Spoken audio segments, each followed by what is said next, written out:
The village was already quiet when I noticed him. Not crying, not moving, just sitting there, near the edge of the dirt path, where people pass every day without looking down. The sun was low, shadows were long, and beside an old mud wall, a tiny kitten sat completely still. At first I thought he was sleeping, but then I saw his eyes, wide, alert, tired. He flinched every time footsteps came close, not to run, just to shrink smaller, like he had learned something very early in life. Being invisible is safer than being noticed. I stood there quietly, watching him breathe. No mother came, no sound followed, no one called his name. That's when I realized he wasn't resting. He was waiting for the world to pass, because it always does. I didn't reach for him. I didn't speak. I just sat down on the ground, so he wouldn't feel alone anymore. And in that moment, when our eyes met, I knew this wasn't just a rescue. This was the beginning of a story he never got to tell. To be continued. I didn't move right away.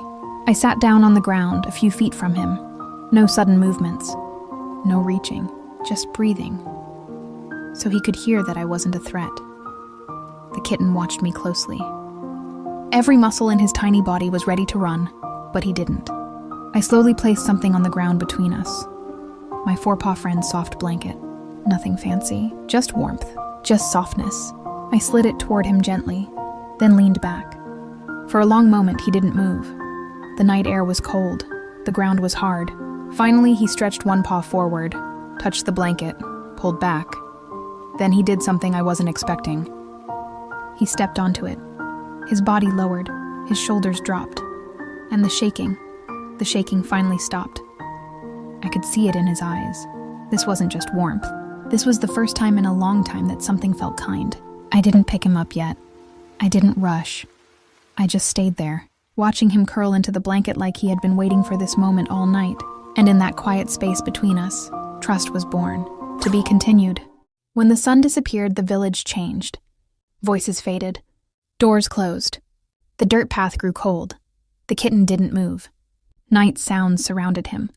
Crickets, dogs barking far away, leaves rustling in the dark. Every sound made his ears twitch. He stayed pressed against the mud wall, body tight, tail wrapped around himself like a shield. Not because he was comfortable, but because moving felt dangerous. Hunger pulled at his small body. His stomach was empty, but fear was louder. He lifted his head once, looked down the path, then lowered it again. No one was coming. The ground beneath him was cold, damp from the evening air. Still he stayed, because that spot, that exact spot, was the last place he remembered not being chased away. I watched from a distance, and that's when I understood something heartbreaking. He wasn't lost. He was surviving the only way he knew how, by staying still and hoping morning would come. But I also knew something else. If I left him there for the night, morning might never come for him. To be continued. I carried him carefully, wrapped in my FourPawFriends soft blanket, like the world outside was still too loud for him. Inside, everything was quiet. No footsteps, no sudden sounds. Just warmth. I placed him down slowly, giving him space. A small bowl of water, a little food. He didn't rush. He sniffed, paused, then took a few careful bites, stopping often, as if he still expected something bad to happen. After that, he walked back to the blanket. Not the food, not the corner, the blanket. He circled it once, twice, then curled into himself, nose tucked under his tail. For the first time, his body wasn't tense. No shaking, no flinching, just breathing. I sat nearby, watching his chest rise and fall. That night, he slept deeply, not the light sleep of survival, but the sleep that comes when the body finally believes, I am safe. I knew then, the rescue wasn't over, but fear had loosened its grip, and tomorrow, he would wake up to a different life. To be continued. When morning came, I saw something in his eyes I hadn't seen before. Hope. Days passed quietly, not the kind of quiet filled with fear. but the kind that feels safe. He learned the sound of my footsteps, the rhythm of the day, the comfort of sleeping without watching the door. Sometimes he still paused. A sudden noise, a shadow moving too fast. But now, he looked at me first, as if asking, "Am I okay?" And every time the answer was yes. He spent most of his time curled up on his favorite spot, the FourPawFriends soft blanket that had been there from the beginning. It wasn't just a blanket anymore.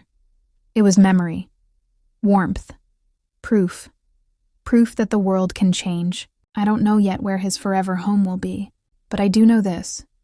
He will never again wait silently on a village path, hoping someone looks down. His story didn't end with rescue. It opened into something bigger, a life shaped by kindness. And that's what every rescued soul deserves. This isn't the end of his story. It's the beginning of his life. Morning light crept into the room slowly. Not loud, not sudden, just enough to touch his face. The kitten stirred, stretching one tiny paw out from the FourPawFriends soft blanket that had carried him through the night. He didn't flinch. He didn't pull back. Instead, he opened his eyes and looked around. The room was quiet. The air was warm. Nothing rushed him. He stood up carefully, testing the floor beneath his paws, then turned back once more to the blanket, as if to say, "Thank you." He drank water without fear, ate without stopping to listen for danger, and then something small but powerful happened. He played, just a little, a tiny bounce, a soft paw tapping the floor. For the first time, his body wasn't preparing to run. It was learning to live. I sat nearby, watching him discover safety. Not all at once, but enough to believe in it.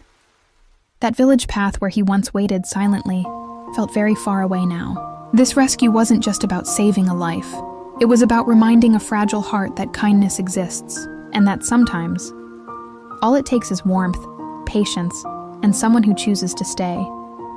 This is why FourPawFriends exists, for the ones who wait quietly, for the ones who just need softness to begin again.